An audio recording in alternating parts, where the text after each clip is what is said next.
All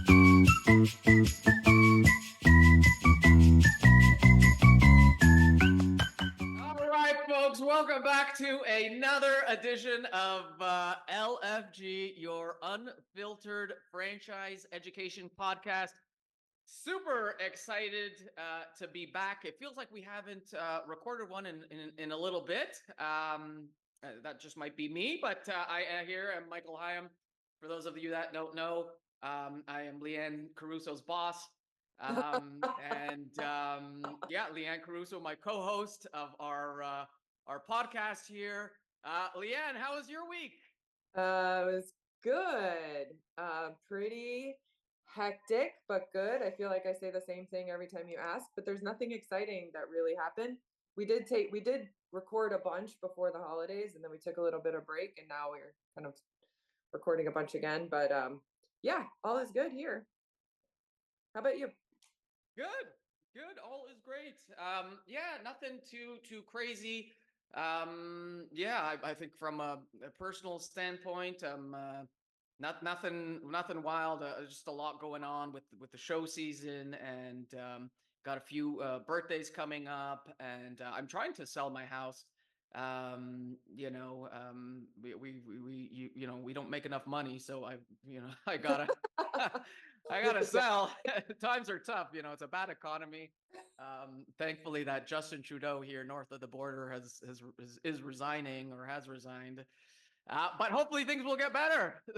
Hey, when you sell your house, though, what happens to that bar? I know, right? Wow, maybe I should include this as part of the sale. Then maybe I could sell this freaking dump. Yeah. Oh my God. Yeah, but bring the bar to the new house. Oh, 100%. Well, not these shelves, but maybe we'll do that on another episode. But I've got some pretty cool, unique scotches that you cannot find anywhere on the planet. I mean, you probably could find them somewhere, but it would be very difficult. So yeah, no, I'm definitely not giving that up. I'm just gonna have to build a new bar, and we'll do it like Texas style, bigger and better, right? There you go. All things are bigger in Texas. Well, it's like Emily. Emily has her banana stand, but she moved, and I don't think she's quite gotten the banana stand back up and running. But between the two of you and your bars, you need to make sure that that stays intact. I bet most people don't know that you're a big Scotch guy. Yeah, why do I know? I just collect them. I never drink anything. Oh I'm yeah, whatever. You Anyways. literally just took a swig while we were recording. Wow. I mean, it's like 10:30 in the 10 morning, a.m. Leanne. I know. They're gonna think I'm a drunk. Well, right. Who do we have on the show today, Michael? Wow. Is that why you're saying I'm so happy? I mean, I'm just naturally happy. It's good to be happy, Leanne. You know that, right? Oh, I know. All right, fine. Let's get to it. Today we have Brian Luciani. Super excited to have Brian on. He is the Chief Growth Officer and partner of SMB Franchise Advisors. Our good friends out at SMB, Steve, Don, Joanne, the whole gang. And we're super excited to have Brian on. Yeah. But let's get to it. Yeah, You've got something else to say before I jump in here? No, I have nothing else to say other than let's go to what's going on, which is sponsored by Architect. All right. Why don't you tell us who Architect is this time, Michael? Love it. Yes, I guess most people I'm not going to say most people. I'm sure most people do know what Architect is, but our good friends Monty and Madav are avid sponsors of the podcast. Managing multiple franchise locations? Meet Maestro by Architect, your ultimate business intelligence solution. Gain a centralized view of your entire network, leverage predictive analytics, and make data-driven decisions to boost productivity and profitability. Seamlessly integrate with QuickBooks and automate tasks like royalty payments. Trusted by successful franchises, Maestro transforms operations across retail, healthcare, education, and sports. Visit architect.com and take your franchise to the next level. All right. What's going on? Okay, so I'll tell you what's going on. Did you know record share of new business startups planned by 2025? Did you know that, Leanne? I did not. Okay, Please so let tell me me tell you more. all about it. A recent report from Franchise Insights, our good friends at Franchise Insights, reveals a surge in entrepreneurial ambition, with a record 85.8% of respondents planning to start a new business within the next 2 years. This marks a significant increase in startup intent, driven by economic recovery, we hope, and renewed confidence among aspiring business owners. The report highlights that franchises are positioned to benefit from the trend, offering turnkey solutions and support for first-time entrepreneurs. Key factors influencing decisions include flexibility, financial independence, and the appeal of being one's own boss. I mean, who doesn't like to be their own boss? With franchise opportunities growing and more individuals eager to take the leap, 2025 is shaping up to be a milestone year for business development. I think that's fantastic. I don't know if that's, I mean, who even likes to say COVID, because that's way and done. But, I think it's changed the mindset of a lot of people, right? Wanting to be their own boss, and things being tough out there, and, the global economic climate. It just makes you think, well, hell, I've got to do something here. And Good for it closing. makes a lot of sense. Yeah, I'm going to switch things up because I know you don't like to read too much. So, JP Morgan's return to office mandate faces employee pushback. I think this is interesting because I always wonder about these businesses that are now starting to speaking of COVID, that took, that took things to work from home. And then now a lot of them are coming back in full force, like come back, you have to come back to work full time instead of even just a couple days a week.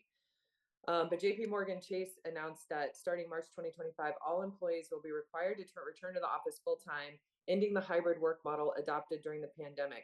This decision affects approximately 300,000 staff members, including back office roles previously allowed to work remotely part-time.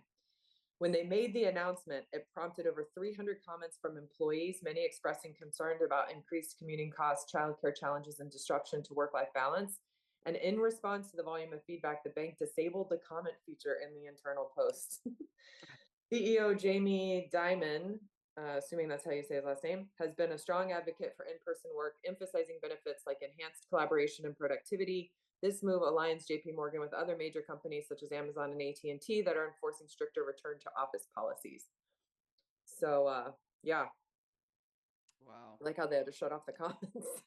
Yeah, for real. Oh my gosh.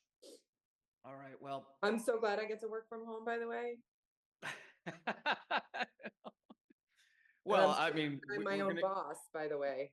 yeah, we're gonna use the word work lightly when it comes to Leanne at home. I got one dog right here and one dog right here. It's perfect. All right. Well, one last piece of news is that Texas, Illinois, and New Jersey are seeing rising franchise interest as California declines.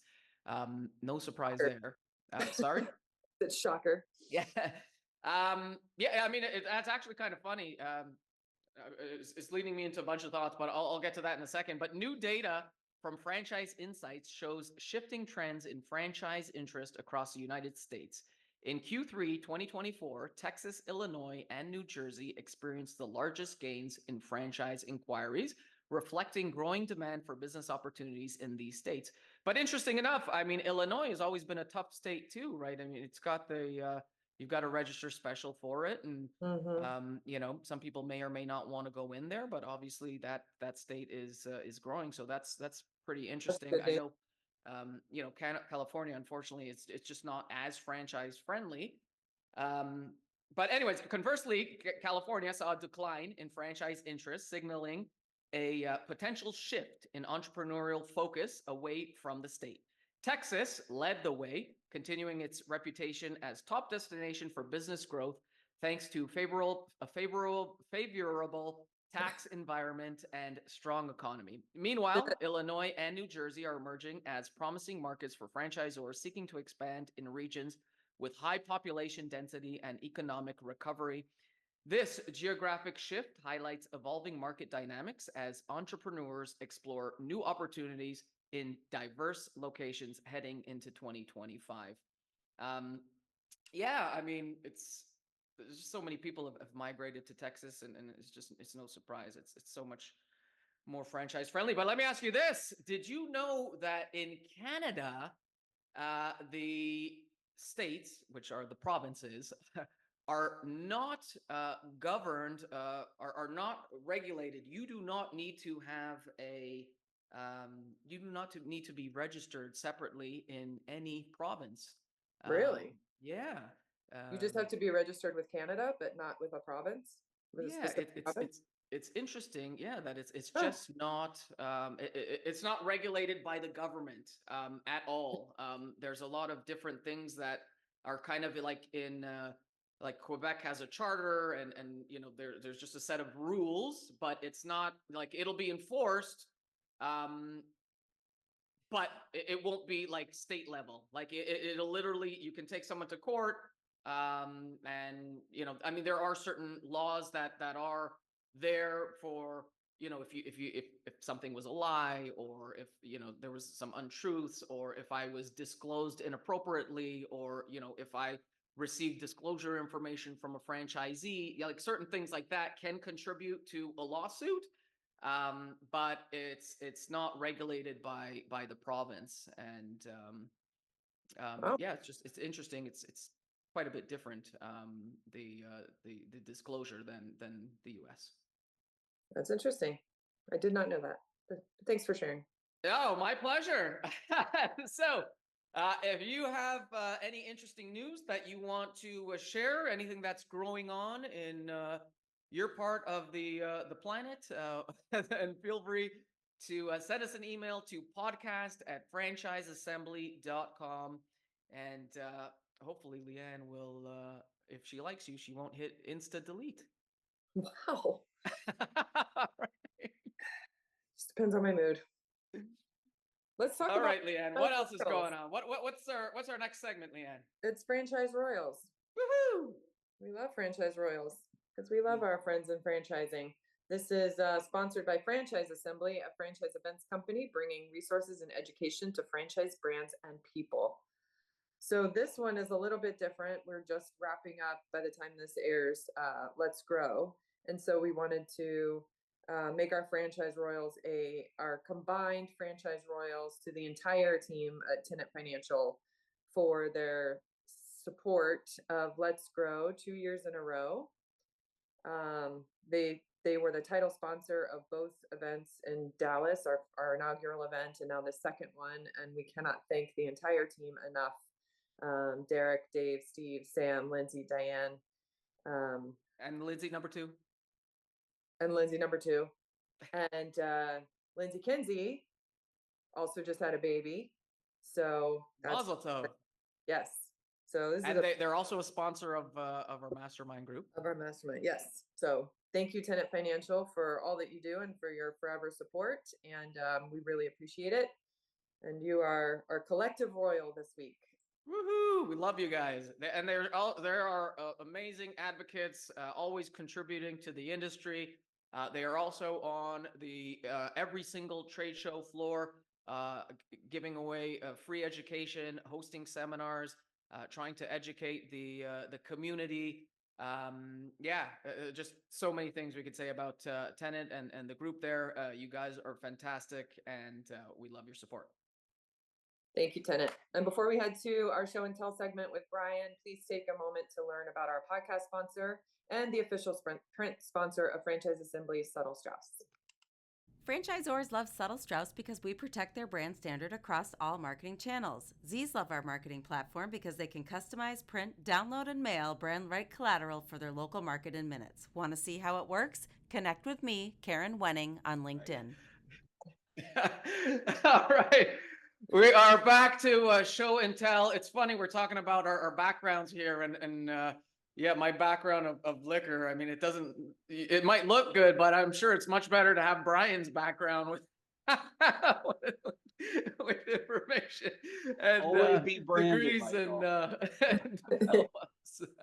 and certificates and all that good stuff. But our next segment, guys, is show and tell. For those of you that don't know, this segment is where we bring on industry experts, thought leaders, drop their vast knowledge on a wide array of topics. Today, we are super excited to have on Brian Luciani, Chief Growth Officer of SMB Franchise Advisors. Brian, welcome to the show. Tell us a little bit about yourself. Yeah, thanks a lot, guys, for having me. I'm really glad to be here. And we were just talking about the calendar of events and all the things that are going on in the year. So it's good to always take a moment and really think about it, right? Intentionally and categorize some of that stuff that's going on for everybody in the franchise industry. And so we've been doing that at SMB since 2009. We've helped over 550 brands to start franchising their business or to grow their existing franchise operations.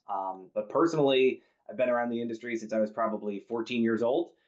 Grew up in a single parent household, and my uncle is Steve Biegelman, who's been in franchising for 2 or 3 times that number of years. And so I was always around the brands that he was building and working at, whether it was Rita's Italian Ice in the Philadelphia market, or Salad Works, an early bowl concept, Hollywood Tans through 2007 and 8.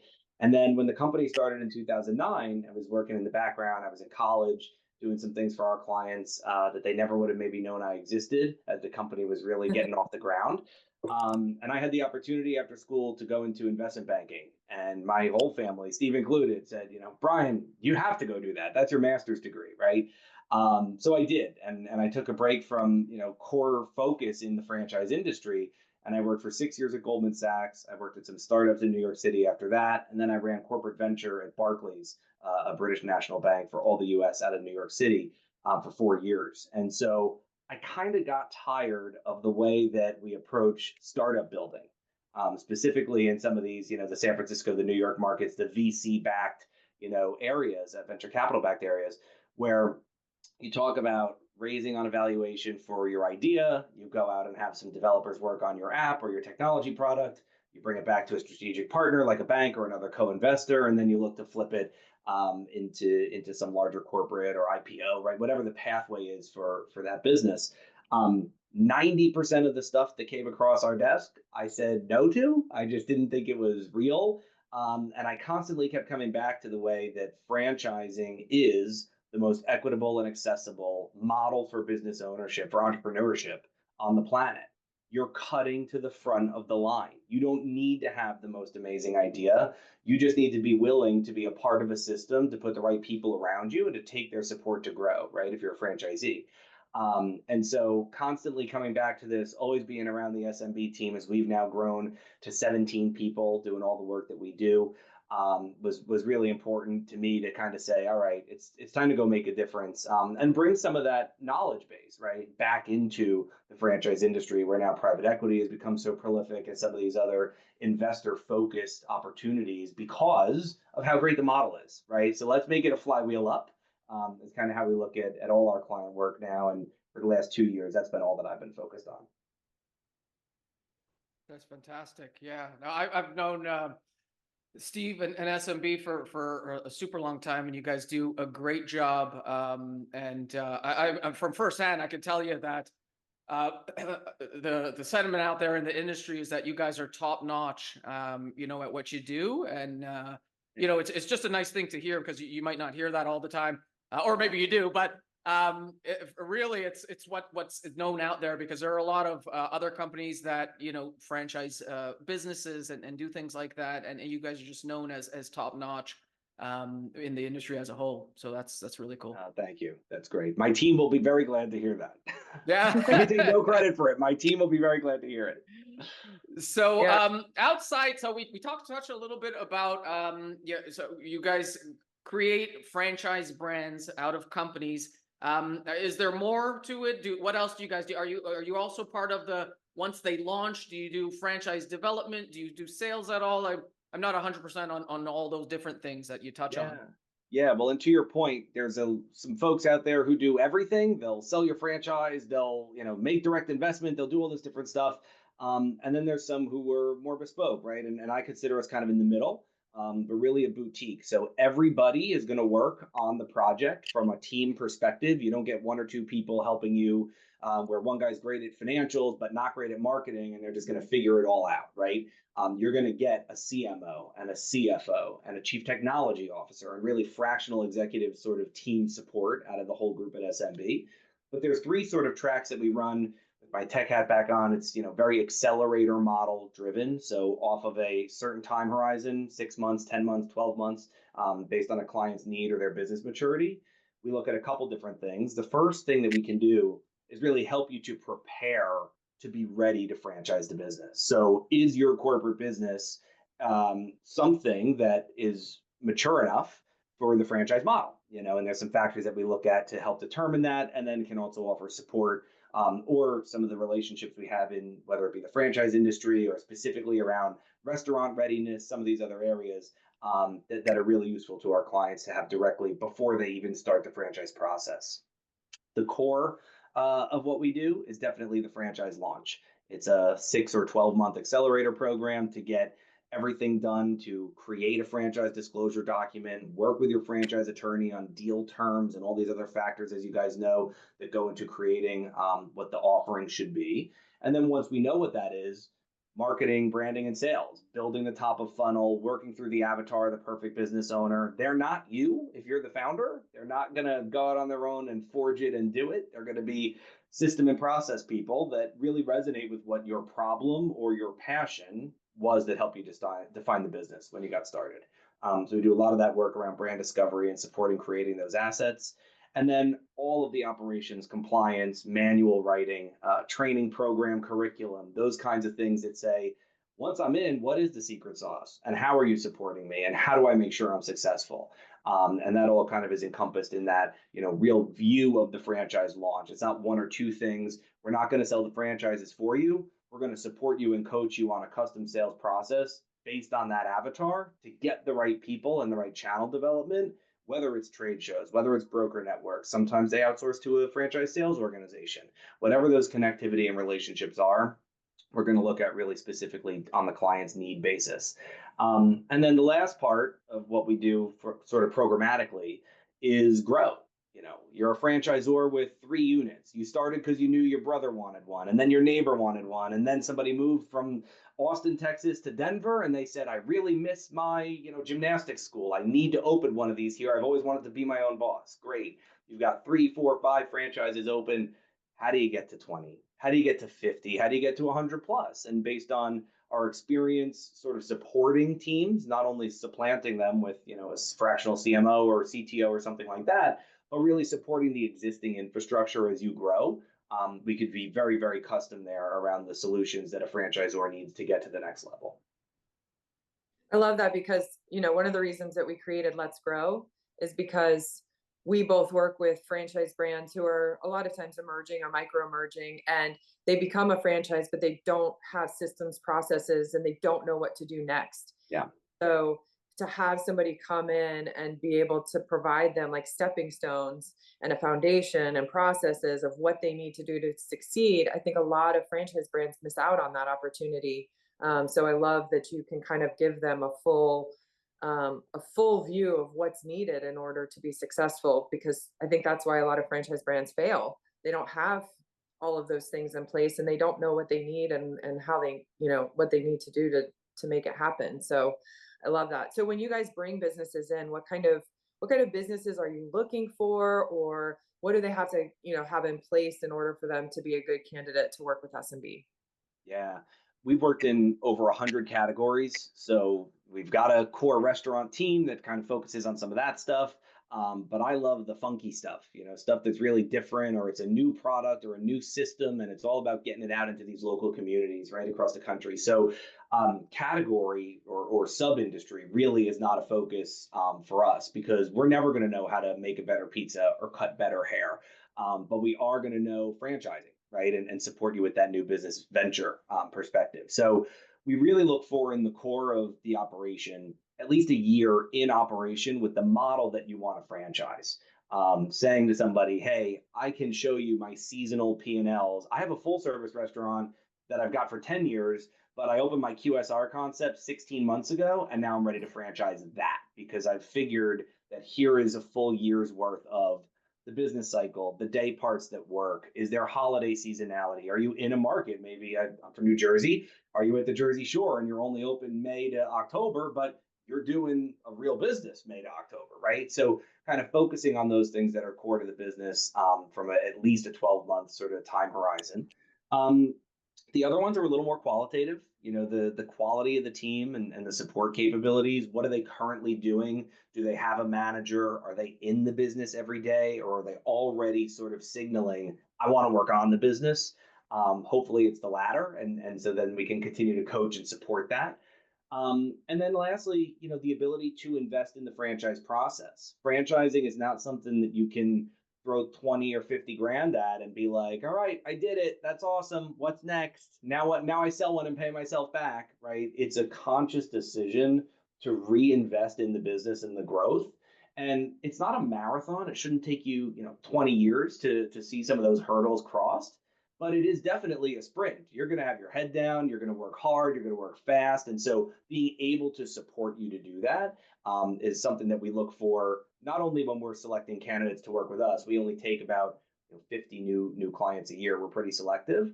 But we really look to say, what is the thing that will make this brand fit the wider franchise ecosystem in a really net positive way?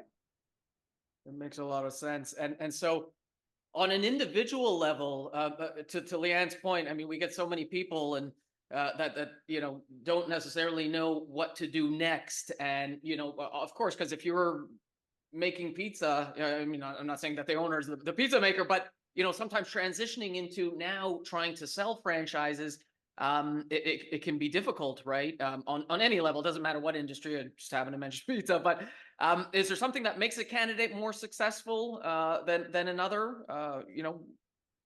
Specifically to the individual? Yeah, absolutely. I think the big one that we see, right, is, and you guys know this because you do events and you know what it means to commit that I'm going to spend some time away from my real job to go for a day or two and really focus on franchise growth, which is a new business and a new initiative. And so somebody has to be over here doing my core business because that shouldn't shut down, right? And that's the piece of scale. So what we definitely have seen as the factor that makes someone more successful than another in the franchise industry is that you're in a new industry. You are saying to us at SMB, hey, you guys do this closed door annual summit once a year. It's only for your clients. It's a safe space to ask questions, meet vendors, get deals for the next year as you're pricing out your trade show strategy or your online ads and PR, approach. What should I do? Well, you should probably come to this one-day event that we put on for free. If you can get there, it's all on, then it's just for your taking, right? When clients don't come and then they call me in 3 months and say, Brian, I haven't sold any franchises. What the heck? You told me I would sell franchises. I said, I never told you you'd sell franchises.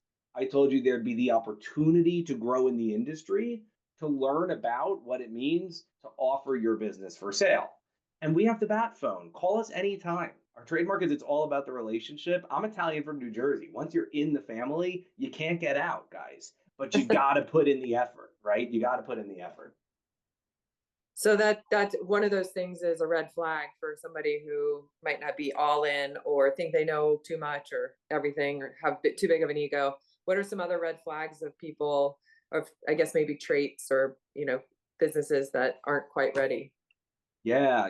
Look, I think there's two things, right? And it's a very fine line because especially if I put my tech banker hat back on, the old innovate or die, 2004, 5, 6, 7, you got Facebook starting up, you got MySpace falling apart, then you get Twitter, then you get Instagram, all these things that come up and you think about these apps and the iPhone in 2007, like there's definitely a need to consistently innovate and improve whatever your product is, be aware of the wider market, where you fit in. I don't care if you're a B2B concept, a B2C concept.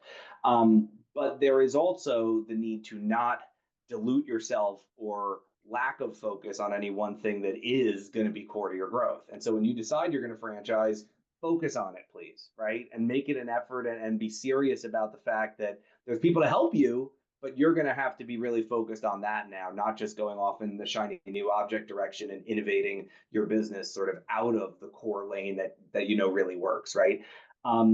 the opposite side of that coin is I have to make the pizza. If I don't touch every piece of pepperoni, it's not going to be as good as if I didn't do it. Well, then you'll get a great TikTok following for being this amazing place with lines out the door for the best pizza ever, that Brian is the chef. And then when Brian retires, wins the lottery, gets hit by a bus, right? You go good or bad outcomes. You never know what a day will bring. The business is done, right? And there's nothing left to do. And so I think that fundamentally knowing that key person risk around the business, are you willing to have a bookkeeper keep real books for you, right? Couple $100 a month, not a big lift on the side of, financials, but mentally having someone who knows that field better than you start to process that, right? It is a good example of some of the things that a lot of clients come with, but some clients don't. And so the willingness to grow that is definitely the key person sort of factor in the business. I feel like a lot of brands take a long time to invest in people and the right people.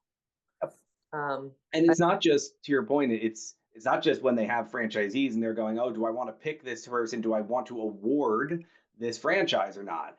It's actually in their current operation, right? Sometimes you have a manager you can promote up, sometimes you don't. So you have to reinvest and create that role and think about the responsibilities of the right person, create the right fit, right seat before you just say, oh, that's going to be Leanne when I do franchising. No problem at all. Really give it some thought, right?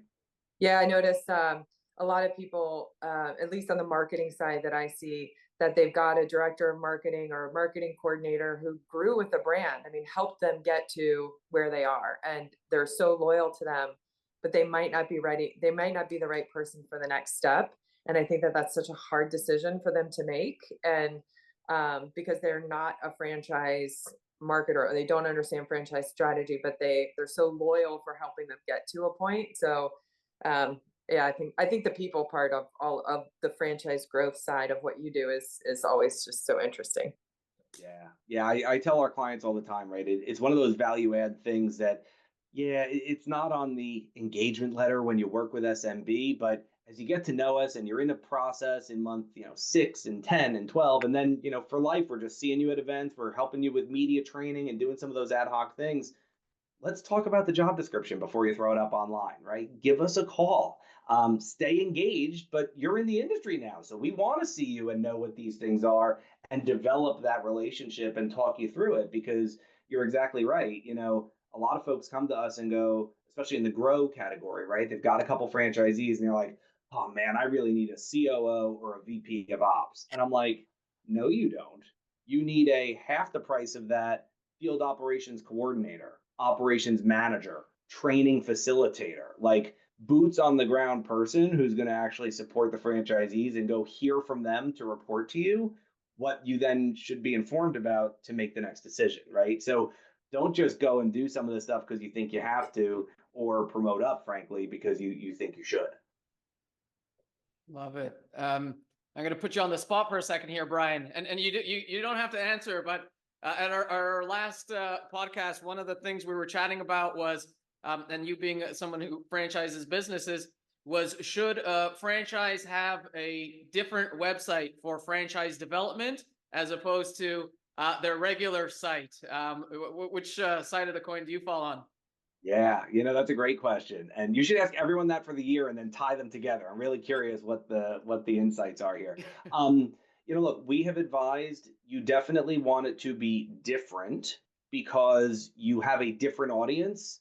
They're buying a lifestyle, they're buying a business, they're spending $400,000+ and $50,000 franchise fee. They're not spending $12 on a milkshake and looking for the one near me. That being said, today, with SEO, with backlinks, with other ways to really distribute the channel focus from an ads perspective and the presence online, don't give up the 20-year credibility, the 10-year credibility of your existing site, your existing assets, and your consumer marketing platform, right? So if it's Brian.com and you want to add the franchise tab and it's Brian.com/franchise, I'm good with that, as long as we have two ways to route people, right? And we can continue to iterate then on supporting the consumer site and supporting the franchise site. The thing that also happens, Michael, and you know this because you work with brands that are at such different stages, thousands of units and 1 unit, right? some people start franchising their business and get advice from folks in the franchise industry that's very well meaning, right? But they say, well, that's going to be really hard to do when you're at your franchise convention with 100 franchisees and telling them that the brand fund actually supports this website, which does include some fran dev. And I would say we're trying to get them today to royalty sufficiency and for franchisees. That's a champagne problem that we will help address as we continue to evolve the system, right? So none of these things are in a box purely defined, and then you say, this is what we're going to do forever. But I think there is a good way to balance using that consumer marketing. You certainly shouldn't not do that when you're launching the franchise business.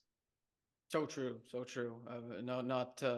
No defined lines at all. But let me switch it up for a second here. Of course, you deal with hundreds of companies and brands. And are there any going in and coming out of 24 and going into 25? Yeah. Any unique trends in people franchising their businesses, or any unique concepts that have come into the market recently that you're noticing? Yeah. We did our strategic planning at the end of the year, right? We look back at all these kinds of things, and definitely 2024 was the year of sort of ethnic QSR. It was really interesting that sub 2,500 square foot model of quick service restaurant food that was Indian or German or Polish, pierogi type concepts have really come on the scene in a big way and been able to sell in an environment, especially if we think about inflation in 24 and some of these macro factors. They sold into those headwinds and were largely very successful as a category. So I think that we certainly saw a lot of that from a launch perspective. And then sort of tail end of the year, and certainly already, I mean, this year has exploded. It's the freaking middle of January, and everybody is like they never had a holiday break, right? Which is good. So talking about where we're seeing things now in 2025 and beyond, it's all those unique products and services, stuff that we don't have FDDs yet, but I can think about some categories as we're working with these founders on early launch projects. A build your own trucker hat bar, or a pond cleaning and servicing company, right? A sort of B2B position for golf courses and HOAs and municipalities. Water well installation, for folks that live, not to say off grid, but really in a more self-contained rural environment where you go, man, distributing a franchise in a rural environment is hard. They've made it their whole business, right? So we're seeing a lot of folks really double down in this year so far on what they know about their market, and then franchising to find other markets like theirs, which I think is really, really exciting.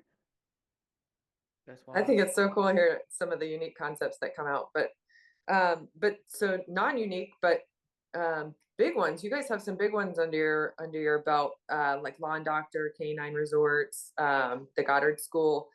So they've all experienced significant growth. And Lightbridge. Lightbridge too.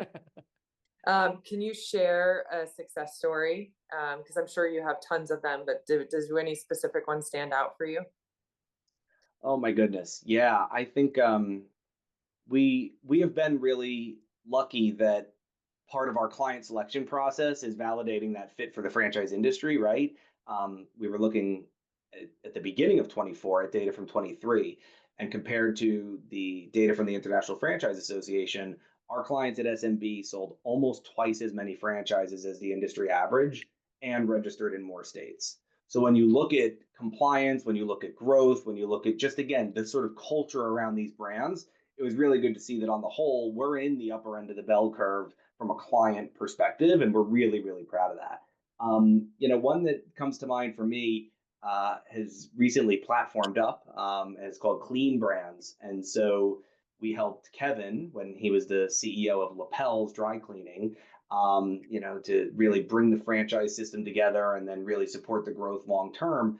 And that's included now a lot of different chapters in that brand's evolution. And when you talk to Kevin about the opportunities he's had, bringing in a private equity sponsor, using some of that capital and intellectual capital to go and acquire competitive brands, going through COVID in an industry where folks are now sitting at home in sweatpants all day for years, right? And focusing on franchise profitability and continuing to innovate the model and what they do at the franchise at the unit level has been just really, really awesome to be a part of and to see. to the point where now he's got 2,000 plus units in 40 countries around the world, across 3 or 4 different brands with a very lean corporate team. Talk about right butt, right seat. They do a phenomenal job of supporting all those people in the market, not only where they are from a product perspective, but all around the world with time zone and logistics and all kinds of things. So that one always comes to my mind as, the best of what a lot of those opportunities are, right? When you come to that fork in the road, should I talk about external investment or not? Should I acquire a competitor or not? Should I focus on a new part of the industry, or should I double down on what I do? Right? It's been really fun to watch them and really coach them through all those decisions. I have to ask you, and it might not be, but did you guys recently franchise a brand called Pawn Guru? We are starting with the Pawn Guru. Yes, Okay. they're just getting off the ground. That's wild. I only ask because you mentioned the pond and the algae cleaning, and he was reaching out to us on the other side for the National Franchise Show about our event later on in the year in Orlando. I said, And I'll so I see you in thought, Orlando. I look forward to meeting in person, Mike. yeah, Absolutely. Absolutely. that's great. Such a small world. Yes. So let me ask you, given the ever evolving nature of the franchise industry, we know things have changed since, I mean, this is way before our time. We were just talking about it also in 1925 when A&W came on the horizon. What emerging trends do you foresee, and how is SMB going to tackle them? Yeah, no, look, that's the multi-million-dollar question, right? For not only us as a firm, but for our clients. And I would be remiss if you had a podcast that didn't mention AI, so you could check that box now. Obligatory AI mention.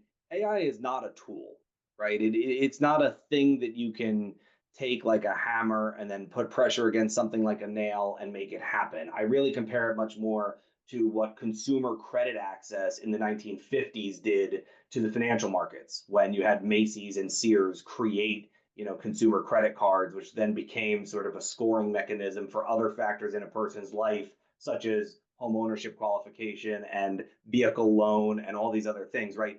It's everywhere, and it's a part of every single thing that you do, whether you know it or not, or think about it or not. That's what AI is. And we're seeing that across every part of the business world, every part of the personal world, every part of when you call for customer service sometimes. Anything you do now, you are going to begin interacting with AI, not in a tangible way, but in the way that you would interact with a financial market through credit or some other kind of thing as a human being, right? As a person living in America in 2025. So when I think about what we advise, our clients on with best practices, what we certainly do at our own firm, we put our money where our mouth is. We invest in tools and platforms to support the ecosystem of our brands. Many of them are proprietary, some are through strategic partnerships.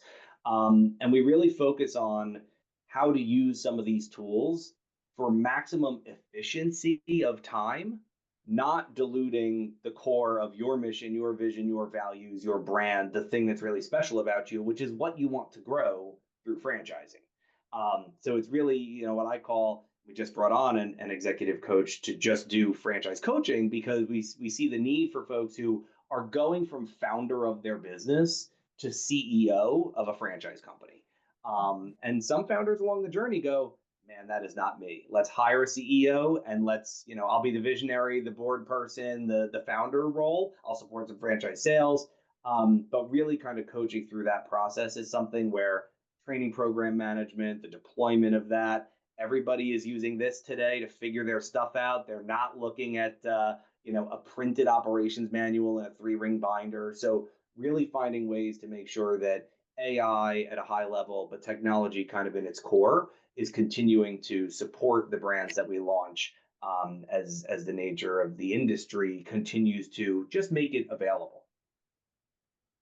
So with all of that being said, with different emerging brands, unique trends, kind of businesses you've never seen before, there's no one size fits all in franchising. And as much as everybody tries to create turnkey solutions, There's a turnkey, there's a templated component to all of this, and that's why you guys can be so efficient and do what you do.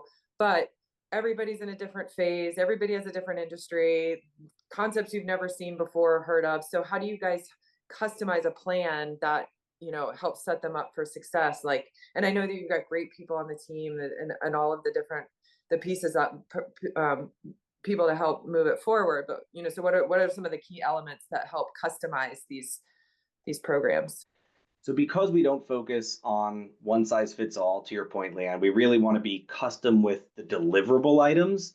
Of course, the FDD in itself is a template, right? It's 23 items that are standard across every single franchise brand in the US, no matter what your business offering is. But we really want to make sure that the inputs to that, as a first example, are specific and custom to who you are. So we're going to do at our C-suite level, right, working with you on that fractional sort of model. The item 19, we're going to prepare the numbers in the pro forma, some of the KPIs for your business that help you understand what got you to this point of profitability, so that a franchisee understands what could get them to the point of profitability. We have a chief technology officer who's going to assess not only the systems of your current operation, but really focus on the systems for the franchise company, the discovery of the right territory size. What is the right royalty fee and structure? What is the right brand development from a marketing support perspective? Again, on the fee side of the business, really understanding all these business decisions that go into that disclosure document. And so we typically do, if I think about our launch accelerator model with the 12-month cycle, it's 4, 4, and 4. We're going to get you legal in 4 months together with a franchise attorney that you'll choose, who we work with, 10 or 12 different franchise attorneys that are all based on your fit and your need in your business. We're going to help you connect to those folks and make sure that you feel good about it. Make sure that it's the right fit for you as you move forward. And so once you are moving forward, then you've got your document, hopefully in about 4 months, based on your state and other registrations potentially. And then we're ready to say, what is marketing, branding, and sales? And really dive into all of the custom work around brand discovery for who you are, what you do, the things in the business that are going to make you a really great franchise opportunity for someone else to be a part of. We're going to build that top of funnel at the marketing level, and then we're going to work it through the process with a custom sales process to support those folks.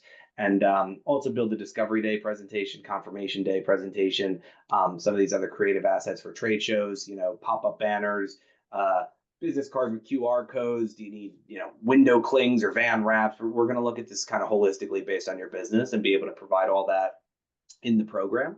And then the last piece is the operations manual, right? There are some things, especially when we think about joint employment risk and some of the management of that, that are going to be standard in there, no matter who you are, what you do. But we're going to do a gap analysis. We have 3 technical writers in the team. All they do is write manuals all day. Thank goodness, because I don't want that job, but they're exceptional at that job. And they really focus on doing the gap analysis of what you currently have in your operation. It doesn't have to be perfect.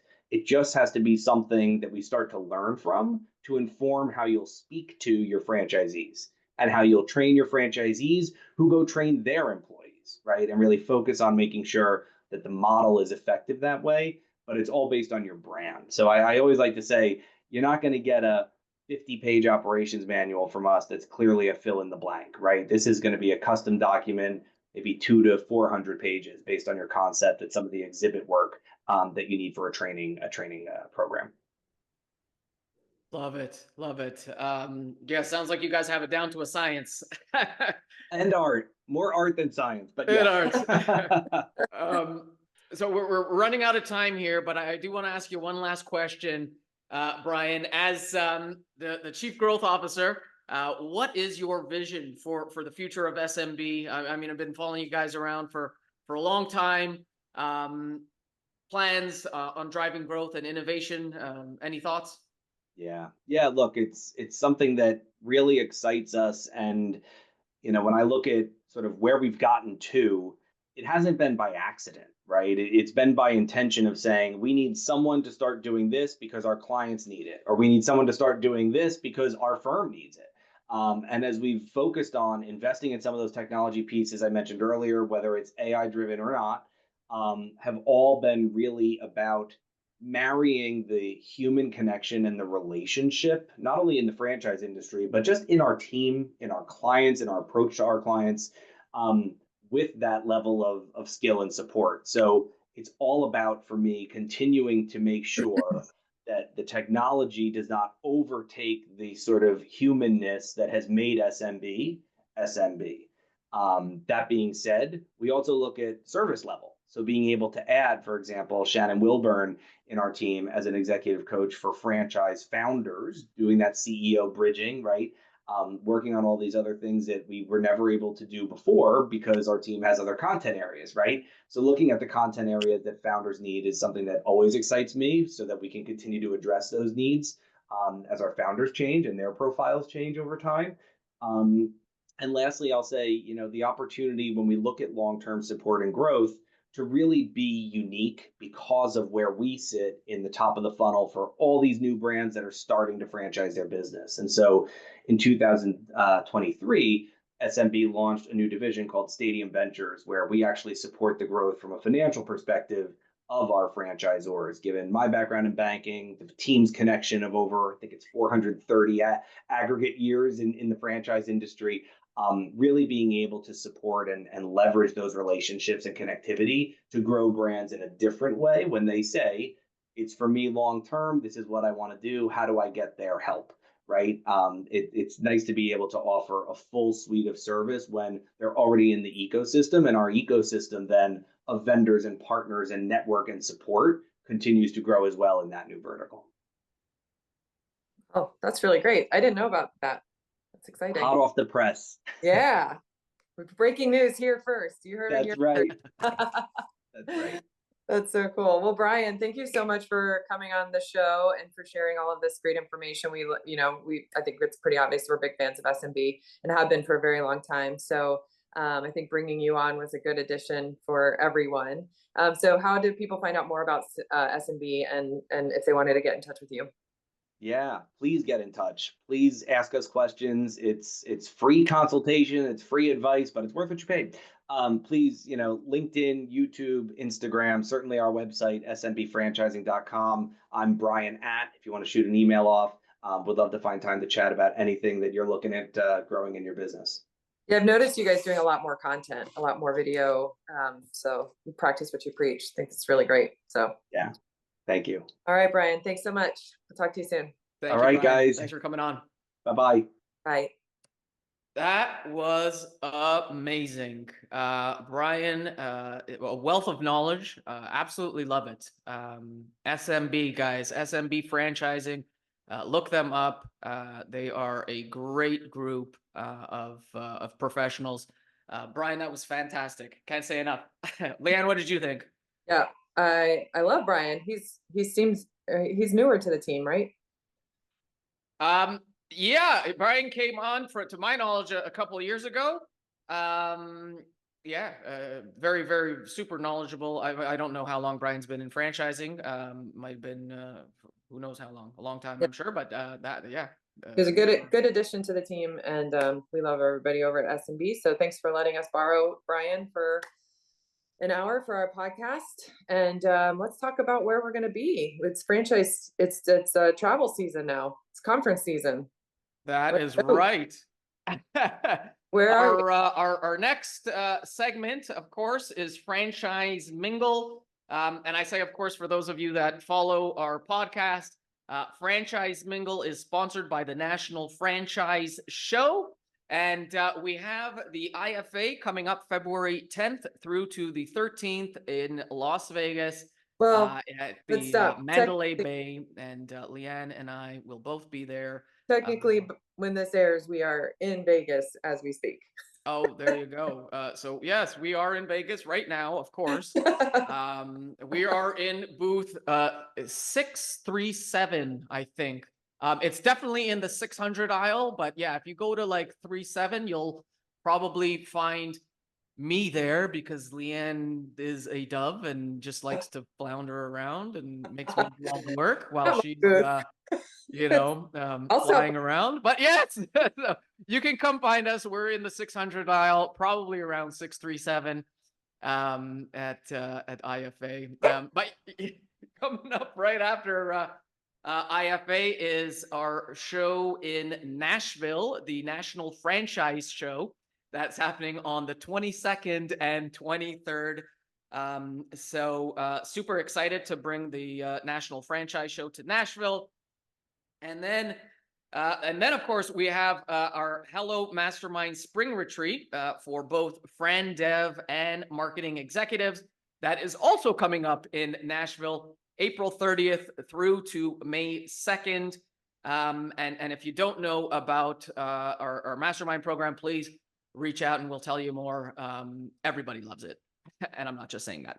Okay. And so after that, we do have several other national franchise shows. We've got Chicago, we've got Virginia, DC. Both of them are in April. We've got Las Vegas and Orlando. Both of them are in May, and we've got Houston early June. If you're expanding your franchise and you want to meet with quality individuals, people with money who are actively seeking to be their own boss, then also feel free to inquire about our franchise shows, the best attended franchise trade shows in North America. Leanne, take it away. All right, we're going to wrap it up. This episode is brought to you by Subtle Strauss, Architect, Hello Mastermind, Franchise Assembly, and the National Franchise Show. And we should get off this call because we got to go stand in the booth. Yes. Where are you, Leanne? Leanne! I'll be at the bar. Bye. See you next time. Bye-bye.